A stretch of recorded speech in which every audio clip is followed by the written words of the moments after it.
Moi, j'ai ressenti la peur à l'hiver dernier.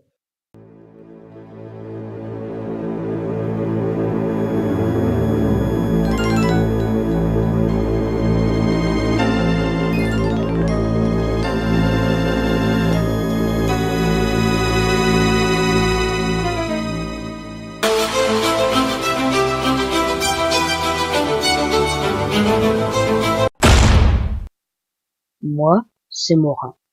J'étais submergé de travail, alors je me résolus à prendre des vacances.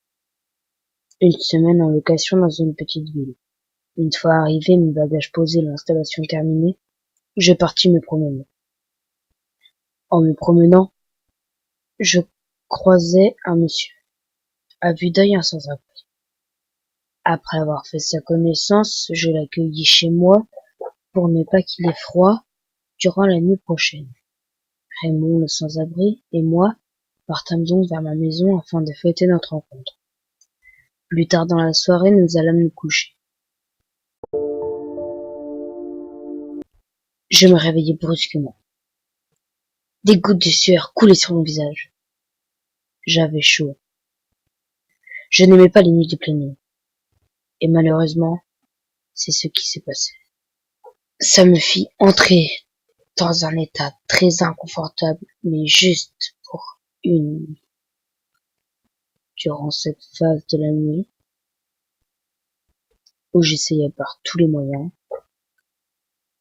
de retomber dans les bras de Morphée. J'entendais un cri. C'était un hurlement. Un hurlement d'animal. Oui, j'en étais sûr. C'était un loup. Ça devait être normal puisque j'habitais non loin d'un bois et que pendant la pleine lune, les loups étaient agités.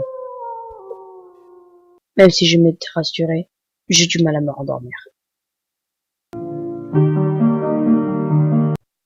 Au beau matin, je me réveillais tranquillement, je me dirigeais vers le salon pour petit déjeuner. Lorsqu'en rentrant, je vis des rideaux déchirés. Je me dis donc, Raymond m'avait-il caché un chat? Pendant que je prenais mon café pour me rebooster de cette nuit, je vis dans le journal un article qui m'attirait. Info importante. C'était certes un peu aguicheur, mais étant trop attiré par le titre, je lus l'article. Attaque de loup, un scandale pour les éleveurs. Une fois avoir terminé mon petit déjeuner, le ventre bien plein, je me dirigeais pour me rafraîchir vers la salle de bain. Mais, dans le couloir, je vis une grande et longue traînée de poils. J'ai donc pensé que Raymond avait un chien. Et qu'il avait voulu le laver. Mais, en arrivant à mon objectif, j'aperçus Raymond dans la baignoire avec des vêtements déchirés et l'air d'être dans un sommeil profond. Tous les éléments s'accumulèrent dans ma tête.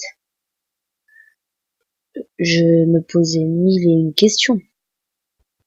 Mais qui était ce Raymond? Était-il vraiment un homme? Je fis mes bagages et pris la route en direction de mon chemin. Je laissai derrière moi une location avec à l'intérieur une personne très étrange.